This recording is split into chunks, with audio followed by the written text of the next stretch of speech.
Eu sou Anselmo Diniz e eu vou falar sobre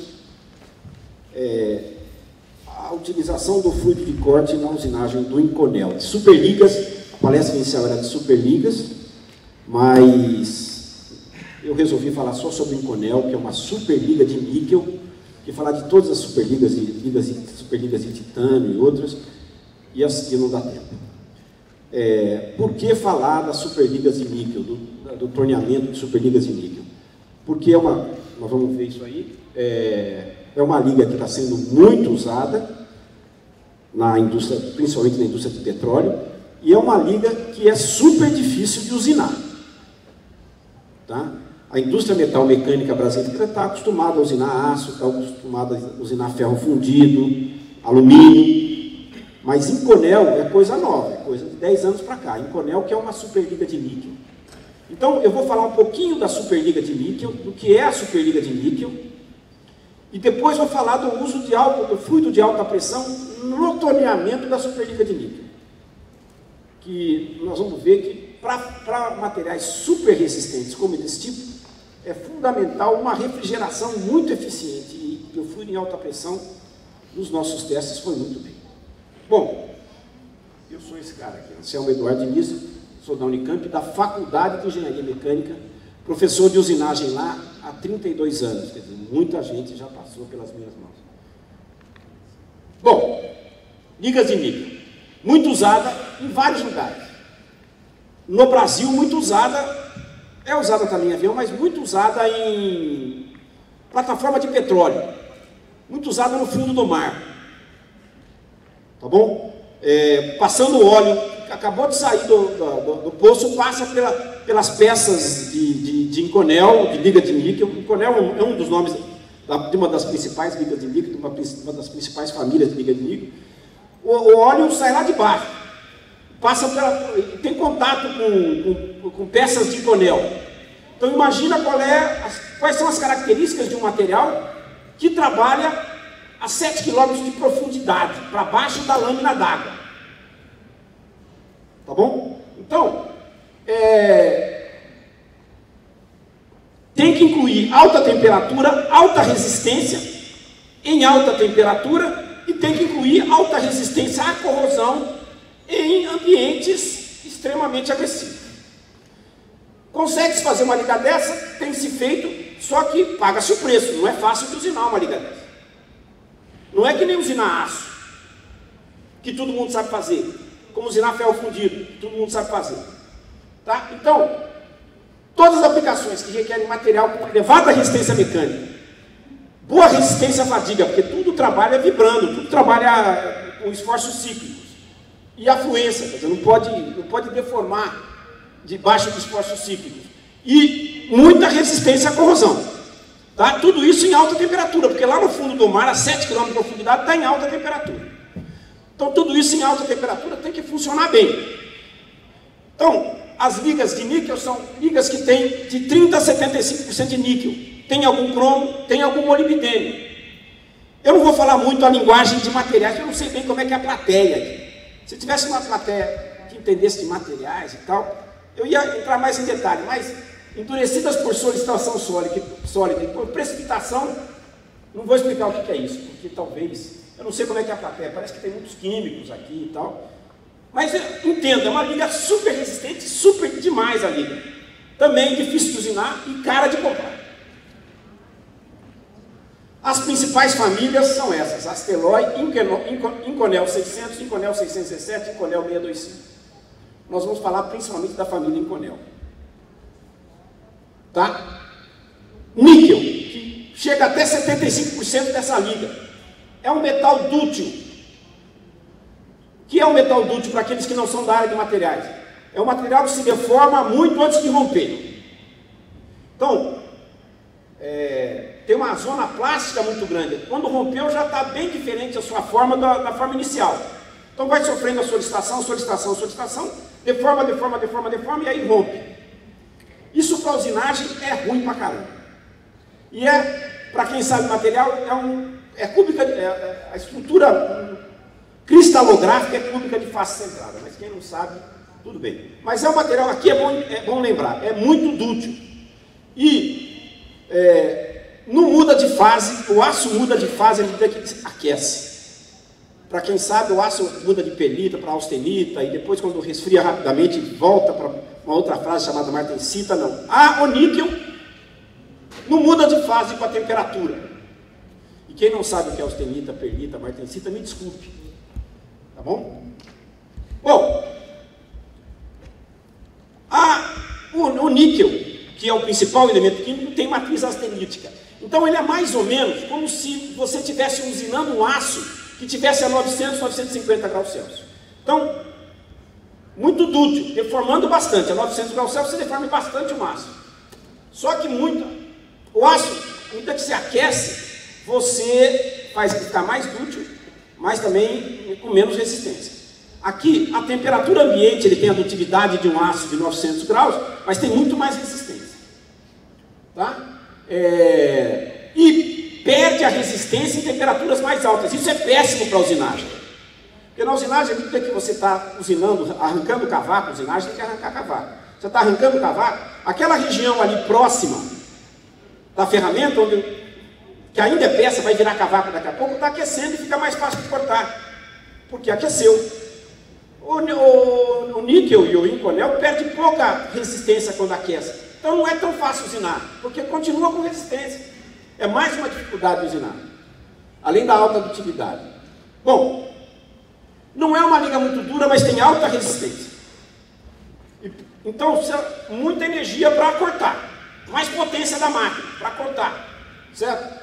E com isso muito calor gerado. Se muito calor gerado, muita alta temperatura de corte. E se alta temperatura de corte, a gente já pensa em fluido, né? Esqueça usinar sem fluido. Algum tipo de fluido tem que ter. Bom, como ele é muito dúctil, ele se deforma muito sobre a ferramenta, esparrama, o cavaco se deforma muito sobre a ferramenta, esparrama sobre a superfície de corte da ferramenta, forma cavacos longos e muito atrito sobre a superfície de saída da ferramenta, porque esparramou demais sobre a superfície de saída. Bom, isso aqui é fundamental. Porque isso aqui é uma das coisas que prejudica muito o processo de usinagem, nós vamos falar bastante sobre isso. Além de ser muito dúctil, ele tem alta taxa de encruamento. Vou tentar explicar para os químicos o que é encruamento. Todo material, quando deformado plasticamente, deformado plasticamente de tal maneira que não chega à ruptura, ele encrua, isto é, ele aumenta a sua resistência mecânica. Se você pegar uma barra de aço e forjar, depois que você tira do forjamento, ela está com resistência maior do que ela está. Se você forjar frio, por exemplo. Se forjar quente é outra coisa, mas se forjar frio, ela está com resistência mecânica maior do que estava antes de forjar. O níquel, as ligas de níquel, tem muita dutilidade, deforma muito e encrua muito, quer dizer, aumenta muito sua resistência mecânica devido à deformação. E na usinagem tem deformação, porque a ferramenta, antes de romper o cavaco, deforma o cavaco. E deforma a região da peça, que é vizinha ao cavaco, mas não virou cavaco, continua sendo peça. Espero que vocês estejam me entendendo. Além disso, a deformação, quando o cavaco cai sobre a ferramenta, o cavaco esparrama. E forma uma rebarba no fim do que a gente chama no fim da profundidade de corte. Fruto da deformação. Eu teria que ter um quadro, o professor teria que ter um quadro, mas tudo bem. O cavaco saiu aqui, caiu sobre a ferramenta, o cavaco se deformou, no fim do cavaco forma uma rebarba. Essa rebarba é fruto da deformação plástica. Se é fruto da deformação plástica, encruou pra caramba. Se encruou pra caramba, é muito duro e muito resistente. Então, tende a desgastar demais a ferramenta na região do fim da rebarba, do fim da profundidade de corte. Então, em geral, se você olhar para uma ferramenta que usinou em Inconel, você vai ver olhar o microscópio em geral, né? Você vai ver um desgaste pequenininho, assim, ao longo do contato da ferramenta com a peça, e no fim do contato você vai ver um desgaste grandão. Por quê? Porque ali é o fim da rebarba, tá? Tem aquela arela, aquela rebarba super encruada, super dura, tá? E além disso, o material tem muito carboneto lá dentro, que são partículas duras de dureza parecida com a dureza da ferramenta. Não que a matriz toda seja muito dura, a matriz não é muito dura, mas tem partículas duras. Partículas que têm mais ou menos a mesma dureza da ferramenta. E a primeira lei da usinagem, eu falo na primeira aula minha lá para os meus alunos lá. Primeira lei da usinagem, a ferramenta tem que ser mais dura que a peça. Porque se a ferramenta for tão dura quanto a peça, sai cavaco dos dois lados. Então a ferramenta tem que ser muito mais dura que a peça. E a ferramenta, nós vamos falar um pouquinho das ferramentas que são usadas para isso, mas a ferramenta é mais dura que a peça em geral, que a matriz toda, mas que tem algumas partículas ali que tem a mesma dureza, ou dureza similar à da ferramenta. Bom, aqui nós estamos falando de tensão de ruptura. Para romper um Inconel, você precisa mais ou menos, tem vários Inconéis, tá bom? Você precisa, a resistência é 740 megapascal. E para romper o Inconel é essa a tensão que você precisa aplicar a ele. E, mais ainda, ele só começa, que todo material quando aquecido perde dureza e perde resistência. Isso é verdade para todos. Porque ele vai aquecendo, perdendo dureza, uma hora funde, vira líquido. Só que o Inconel demora pra caramba para perder resistência. Ele começa a perder resistência, perde 600 graus. E só para comparar com o aço tem tensão de ruptura, um aço 1045, que é um aço típico, de 600 megapascal. Quer dizer, ele tem mais de 20% acima da tensão de ruptura. E o alongamento, quer dizer, quanto ele se deforma até romper, o Inconel 625, que a gente fez os testes nele, ele tem alongamento de 45%, enquanto o aço tem de 15%. Então, se você for tracionando uma barra de aço, quando ela chegar em 15% maior do que o seu comprimento inicial, ela rompe. Se você for tracionar uma barra de Inconel, ela vai aumentar 45% até romper. Então, isso significa que o cavaco também, que sofre deformação plástica, e a superfície da peça, que também sofre deformação plástica por causa da usinagem, eles vão mudar de tamanho também. O cavaco vai se esparramar todo sobre a ferramenta, a peça vai sofrer deformação plástica também. Bom, isso aqui é o que eu chamo de desgaste em talho. Isso aqui é uma foto da ferramenta em microscópio, sem muita ampliação aqui. E aqui é um zoom dessa região aqui. Tá? Então, você vê que a ferramenta que usina Inconel, ela tem um desgaste pequenininho. Aqui é a ponta da ferramenta, eu não sei se vocês entenderam essa foto. Aqui é a ponta da ferramenta. Aqui é o fim da profundidade de corte. Nós estamos tirando isso aqui de material. Como se eu estivesse usinando um aço aqui. Ó. Estamos tirando essa profundidade de corte aqui. Veja, no fim da profundidade de corte tem um desgaste bem grande. Que é causado, a gente vai ver, causado pela rebarba. E aqui nessa região de rebarba, fazendo um zoom, está cheio de material da peça aderido. Porque a rebarba abre um entalhe ali, um sulco no fim da ferramenta. E aí o material da peça é estrudado por aquele sulco e adere aqui. E aí essa aderência faz carga. Então, nós vamos explicar mais depois. Incentiva o desgaste. Bom, mais alguns problemas, eu quero logo passar para fluido de corte, que nós vamos falar aqui de fluido de corte. O Inconel, o níquel e os outros elementos de liga que estão presentes nas ligas de níquel reagem quimicamente com os materiais de ferramenta. Tá? A maioria deles, eles têm afinidade química. Então você pode também ter desgaste por difusão, por reação química do cavaco e da peça com a ferramenta. As ferramentas hoje, nós vamos ver várias, tem várias. Antes de falar das ferramentas. Um problema sério. Muita resistência mecânica. Muito calor, muita energia para gerar o cavaco. Muito calor gerado. E baixa condutividade térmica. Só para vocês terem uma ideia de ordem de grandeza. O aço tem 49 watts por metro grau Kelvin de condutividade térmica. O Inconel tem 11. 49 para 11. O que significa isso? Muito calor é gerado para cortar. Mas o calor não penetra na peça, nem vai muito para o cavaco, vai todo para a ferramenta. Todo não, todo é exagero. Mas vai mais, percentualmente, vai mais calor para a ferramenta do que no aço, por exemplo. Do que na usinagem de aço. Ruim para a ferramenta.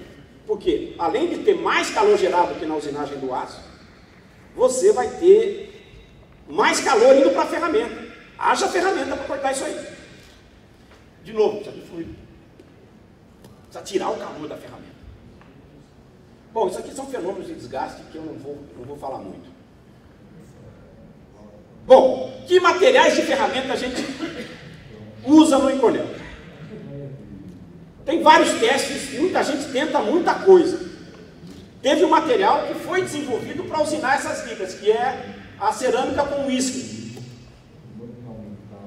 Mas cerâmica é difícil você usinar material dúctil com cerâmica, material dúctil, isto é, se forma muito até romper. Isso significa que o cavaco é longo, o cavaco não quebra. E você usinar material dúctil com cerâmica é ruim, porque cerâmica é muito frágil, quebra fácil. Então você não pode colocar na ferramenta, quem já viu, talvez alguns de vocês não conheçam ferramentas, mas as ferramentas para usinar materiais dúteis têm, na sua superfície de saída, ali por onde o cavaco escorrega, tem toda uma geometria cheia de sulcos para quebrar o cavaco. Tem o que a gente chama de quebra-cavaco. Provavelmente a maioria de vocês sabe isso. Na cerâmica não pode ter isso, porque isso fragiliza a ferramenta. Então tem um material aqui que foi desenvolvido, que é a cerâmica com uísques, que foi desenvolvido para isso, mas não é muito usado não. O que é usado para cortar Inconel? O metal duro comum, isto é, a liga. Metal duro é uma liga que tem muito carboneto, o principal carboneto é o carboneto tungstênio, aglomerado com cobalto. Então é um material muito duro, porque carboneto é duro. E o carboneto, para se ligar um ao outro, precisa ter um aglomerante, que eu brinco lá, uma cola, que é o cobalto, feito por metalurgia do pó. Mas, hoje, mesmo para cortar aço, mesmo para cortar ferro fundido, você não tem só metal duro na ferramenta. Você tem, em cima do metal duro, camadas muito finas quanto? Microns de espessura, 4 microns. De 4 a 12 microns, dependendo do tipo de processo de cobertura. Camadas muito finas e muito duras sobre o substrato de metal duro. Então, hoje, uma pastilha de usinagem, falando de torneamento, a gente está falando de ferramentas com insetos, com pastilhas. É o corpo de metal duro e camadas muito finas de carboneto de titânio, carbonitrete de titânio, óxido de alumínio, materiais muito duros e de baixo coeficiente de atrito também, por sobre a ferramenta. Nitrete de titânio, a ferramenta é dourada, muitas das pastilhas são douradas, porque tem nitrete de titânio por cima. Não que o metal duro seja dourado, mas quem vê pastilha vê que ela é dourada, porque o nitrete de titânio é dourado. Tá? Então, o material mais usado ainda é o metal duro com cobertura. Cobertura fina. Só para ter uma ideia da espessura dessa cobertura, 4, 5, 6 microns. Um fio de cabelo tem de 50 a 70 microns. Então nós estamos falando de 6 microns, mais ou menos. Nós estamos falando de 1/10 de um fio de cabelo de espessura. Mas mesmo assim faz com que a ferramenta seja muito melhor do que se fosse só um metal duro sem cobertura. Tá bom? Então, não existe uma ferramenta que ganhou o jogo. Ainda não tem uma ferramenta assim, essa é a ideal, essa vai fazer cortar o Inconel fácil pra caramba. Não vai. A ferramenta usual ainda é uma ferramenta muito parecida com aquela que corta aço. Corta aço também, metal duro com cobertura. Para cortar Inconel, é uma das classes de metal duro com cobertura lá também. Tem classes especiais, mas tudo variando em torno disso aí. E a ferramenta, em geral, ela tem que ser bem afiada. Porque o material é dúctil. Se você puser uma ferramenta pouco afiada, com ângulos negativos que façam o cavaco se deformar demais, aí é pior, porque o material é muito dúctil. E aí sim ele vai esparramar sobre a ferramenta. Então a ferramenta tem que ser afiada, principalmente em operações de acabamento. Ângulos bem positivos, bem afiadinho mesmo. Não só para a vida da ferramenta isso é bom, mas é bom também para a peça. Se a peça for muito deformada, for usinada com ângulos negativos, for muito deformada, você pode deixar muitas tensões na peça. E deixar tensões residuais na peça, não vou explicar muito isso, pode gerar diminuição de resistência à fadiga na peça, quando ela estiver em trabalho. E diminuição de resistência à corrosão, pode, nem sempre gera, pode gerar. E se tem um material que tem que ter vida longa, é a peça de Inconel, porque ela vai trabalhar no fundo do mar, não pode ficar trocando toda hora. Tá bom? Bom, nem vou citar de ângulo de posição, porque eu teria que explicar o que é ângulo de posição, mas a ferramenta, o contato da aresta com a peça tem que ser longo para distribuir melhor o calor. Tá? Velocidade de corte, que é no toneamento, que eu vou falar de toneamento aqui, que é a velocidade periférica da peça, é na casa dos 60 metros por minuto. Os testes que nós vamos fazer aqui é um pouco maior do que isso, mas é na casa dos 60 metros por minuto. Para usinar aço hoje, depende do avanço que a gente está usando, do avanço por volta, mas para tornear um aço 1045 hoje, estamos usando 300, 400, 500 metros por minuto. Isso significa que para cortar uma peça, para remover a mesma quantidade de cavaco de um conel, a gente demora 6, 8 vezes mais do que demoraria para cortar a mesma peça de aço. É caro, não tem jeito, não tem almoço grátis, é caro. Bom, alguns comentários para fechar essa primeira parte e passar para a parte de fluidos. O desgaste de entalhe ao fim da profundidade de corte, aquele desgaste que eu mostrei, é o desgaste dominante, devido ao encruamento da rebarba, mas outras causas do desgaste podem acontecer também. E a presença de fluido de corte é fundamental, não corte isso a seco. Aço dá para cortar seco. Dependendo da condição, dá para cortar seco, vai gastar mais ferramenta, mas tem gente que prefere gastar mais ferramenta do que usar fluido, etc. Aqui não tem jeito, tem que usar fluido bastante. Bom, aquele objetivo ali está errado. Vamos mostrar alguns testes.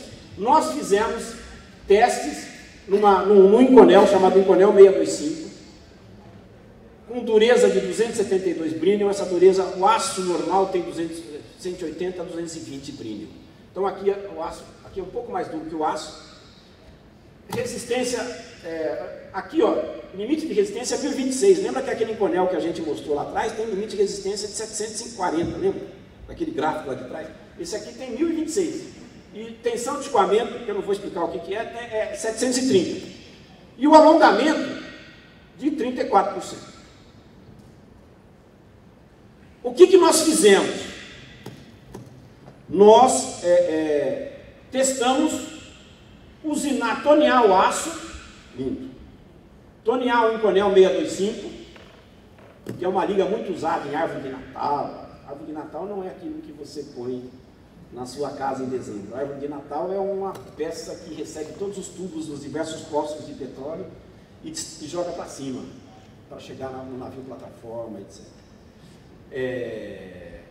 Então 625 é muito usado isso aí, né, nesse tipo de peça, em válvulas, em tubos, etc. E nós fizemos o seguinte: nós usinamos com fluido convencional, pressão default da máquina, pressão baixa, e usinamos com pressão alta do fluido. Testamos um contra o outro. E na pressão alta, nós direcionamos o fluido de 3 maneiras. A primeira maneira o fluido entra sob alta pressão pela ferramenta, passa por dentro da ferramenta e passa por 3 olhares que tem na ferramenta aqui e sai na superfície de saída da ferramenta. Superfície de saída é aqui, onde sai o cavaco. Tá? Essa foi a primeira maneira que a gente direcionou o fluido. Segunda, eu não sei se dá para entender, não, essa foto teria que olhar no computador direito. Mas o que a gente fez foi, isso aqui, você compra uma ferramenta de mercado assim, é só plugar na bomba de alta pressão. Foi uma inovação tecnológica nossa lá, não vou chamar de gambiarra, mas foi, né, uma inovação tecnológica. A gente pegou a saída da bomba e botou uma mangueira para jogar fluido de alta pressão aqui. Aqui está a pastilha, ó. Aqui é a superfície de folga da ferramenta. Então nós jogamos fluido em alta pressão aqui, ó. É como se eu estivesse jogando, nessa foto, jogando por aqui, ó.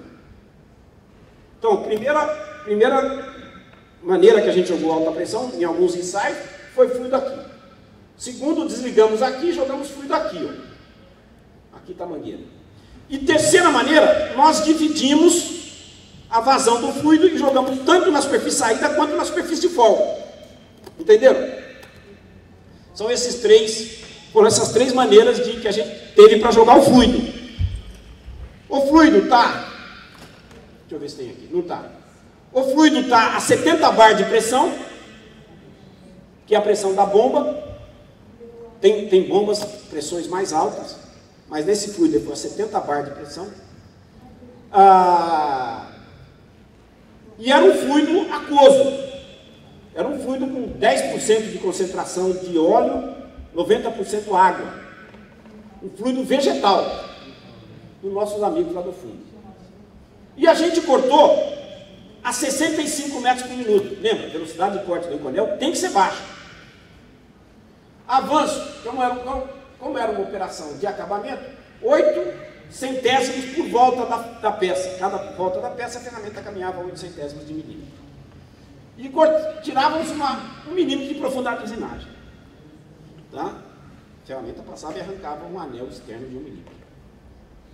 E a gente usinando, por exemplo, primeiro, fluido convencional. Fluido com pressão típica. E usinando, com isso, pegava uma aresta da ferramenta e ia usinando com essa pressão convencional do fluido, até que o desgaste da ferramenta chegasse, o desgaste de flanco da ferramenta, o desgaste ali na superfície de folga, chegasse a 0,3 de milímetro. 5 minutos. Muito obrigado. Já falei, isso significa que eu já falei meia hora. Obrigado. 5 minutos eu acho que eu acabo. Só que eu esqueci o que eu estava falando. Como é que é? Quando o desgaste chegava em 0,3 milímetros, 0,3 de milímetro, era o fim do ensaio. E ali a gente considerava o fim da vida da ferramenta. Fez isso para todos os ensaios. Com refrigeração convencional, não sei se vocês conseguem ver aqui, alta pressão na superfície de saída, alta pressão na superfície de folga e alta pressão nas duas saídas. Tá bom? Então aqui a vida da ferramenta medido em volume de cavaco removido. Podia medir em tempo de corte, mas resolvi medir em volume de cavaco removido. Primeiro resultado interessante aqui é o seguinte, que a alta pressão faz diferença. Aqui, ó. Na superfície, quando está a refrigeração convencional, aqui tem a barra porque a gente repetia os ensaios, tá? Para ter confiança estatística. Aqui é um desvio padrão para cima, um desvio padrão para baixo. Tá? Então aqui, enquanto nós temos 120 mil milímetros cúbicos de cavaco, até chegar no desgaste 0,3, aqui a gente pula para 180, 50% de aumento. Faz diferença. E tanto faz se o fluido está em alta pressão jogado na superfície de saída, quanto em alta pressão jogado na superfície de folga. O que parece não ser conveniente é dividir a vazão. Porque quando a gente dividiu a vazão, alta pressão dos dois lados, a vida da ferramenta ficou ainda maior que a refrigeração convencional, mas menor que nos outros casos.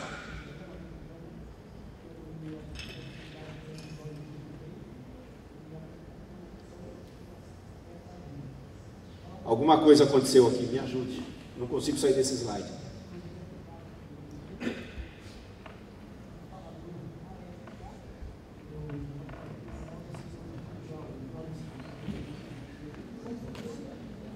Pronto. E por que aconteceu isso? Aqui, ó, é uma foto ampliada. Tem gente que apagar essa luz aqui? Essa luz aqui, ó. Não tem jeito, tá bom. Então acreditem no que eu vou falar se vocês não enxergarem direito. Isso aqui são fotos ampliadas da região da ferramenta que foi desgastada. Esses três aqui, essas três fotos, foi quando a gente usou alta pressão. Quando a gente usou alta pressão, o desgaste, aqui tá maior, o desgaste acontece ao longo de todo o contato da ferramenta com a peça, mais ou menos de valor igual. Quando a gente usou baixa pressão, e lembra do slide anterior, a vida foi menor, no fim da profundidade de corte, acreditem, o desgaste aqui, no fim da profundidade de corte, onde tem aquela rebarba, o desgaste é maior. E se você fizer uma análise química do que está aqui, está cheio de material da peça aderido, tem só níquel aqui. E se você não trouxe as fotos, mas se você fotografa a peça sendo usinada, ela está com uma rebarba muito grande. À medida que a ferramenta está caminhando, você olha para a peça, está rebarba, aqui está um anel de rebarba na peça muito maior do que se forma, por exemplo, no aço. E lembra, como é dúctil e incruável, essa rebarba é dura. A peça já é dura, 270 brinos. A rebarba, não medimos a dureza da rebarba, mas muito maior do que isso. Então, o que a gente acha que aconteceu? Eu não vou ler tudo isso aqui, mas vou explicar tudo isso aí. O que a gente acha que aconteceu? E vou terminar, Andressa. A rebarba é muito dura. E se forma imediatamente. Você cortou 3 milímetros, já formou a rebarba ali. Imediatamente, no início do corte, já se forma a rebarba. Então, a rebarba muito dura, ela começa a serrilhar a ferramenta naquela porção da ferramenta que tem contato com ela, que é no fim da profundidade de corte. E vai serrilhando, serrilhando, serrilhando, chega uma hora que rompe a camada de cobertura. Lembra que eu falei que a ferramenta é metal duro com camada de cobertura muito dura, mais dura que o próprio metal duro, muito, o dobro de dureza do metal duro. Mas aquela rebarba superdura vai atritando com essa porção da ferramenta que tem contato com ela, que é o fim da profundidade de corte, vai serrilhando ali, vai funcionando como uma serra. Uma hora rompe ali. Se rompe ali, o cavaco que está sendo gerado em cima da ferramenta, parte dele é estrudado entre peça e ferramenta, porque ali tem um sulco para ele passar. Entendeu? Porque a rebarba serrilhou ali. Quando o cavaco passa por ali, ele adere à superfície de folga da ferramenta e aí incentiva pra caramba o desgaste, porque adere e aí continua o fluxo do contato ferramenta-peça, adere e arranca. Adere material da peça, arranca material da peça. E ao arrancar material da peça, leva partículas da ferramenta consigo, formando esse desgaste maior aqui. Por que na baixa pressão formou esse desgaste maior, chamado desgaste de entalhe? E na alta pressão não formou, porque a alta pressão, a capacidade de refrigeração é maior, a ferramenta não esquenta tanto. Lembra que a tendência de esquentar a ferramenta é super alta, porque muita energia, muito calor gerado e baixa condutividade térmica. Quando você tem refrigeração em alta pressão e bem direcionada, não só alta pressão, bem direcionada, tá? O fluido chega bastante onde ele deveria chegar mesmo. E não deixa a camada de cobertura perder dureza, porque todo material, quando aquecido, perde dureza, inclusive a camada de cobertura. E se ela não perde muita dureza, o serrilhamento não consegue rompê-la. Entendeu? Então, o desgaste vai acontecer de maneira natural, como se não houvesse rebarba. Tem rebarba também quando você usina em alta pressão. Mas a rebarba não danifica tanto a ferramenta quanto na baixa pressão, porque a ferramenta fica mais resistente, não perde muita dureza, suporta bastante o serrilhamento. E suportando o serrilhamento, não deixa cavaco entrar ali e não deixa ter esse fenômeno de adere, arranca, o stick slip, que é chamado em inglês, adere, arranca, adere, arranca, adere, arranca. Tá? Que faz com que o desgaste no fim da profundidade de corte seja maior e diminua bastante a vida da ferramenta. Então, vai usinar em Conel, fluido é fundamental, fluido aquoso, não fluido mais lubrificante, fluido mais refrigerante, para o pessoal de fluido aqui, sabe o que eu estou falando? Fluido mais refrigerante, e não na pressão convencional, em alta pressão e bem direcionado, ou na superfície de folga, ou na superfície de saída, não divida a vazão, que parece que dividindo a vazão piora a refrigeração, a capacidade de refrigeração. Tudo isso que eu falei está escrito aqui. Se alguém quiser meus slides, pode passar para ele. Eu acho que é isso que eu tinha para falar. Demorei um pouco mais do que os 5 minutos que você me deu. Fui na